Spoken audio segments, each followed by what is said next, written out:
Hi, it's Kim from Today's Creative Life, and today I'm going to show you how to make a DIY floral monogram for your front door.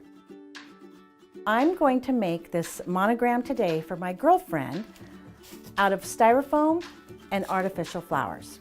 So first you buy a slab of styrofoam. Now I've already cut my letter out. You can use a knife or you can use this handy tool that I've got. It's a Styro Cutter Plus.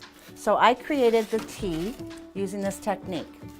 Now because I want to hang this on the door, I'm going to need to think about how am I going to hang it. So I'm going to cut a small circle that I can thread the ribbon through.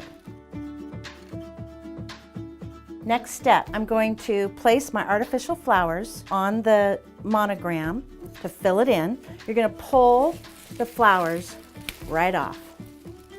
So you've got that little stem. What I'm going to do is take the flower and I just push it right into the styrofoam, doesn't fall off. If it's not very sturdy and you feel like you need a little bit extra glue, there is a styrofoam glue. You can't use regular glue because it will melt the styrofoam. So I'm just going to take my flowers and I'm going to go along and just keep sticking them in there. Okay, I've got all the flowers in. Now I just need to put the ribbon in and deliver it to my friend. Maybe I'll surprise her and put it on her door. For more details and a full tutorial, head to todayscreativelife.com.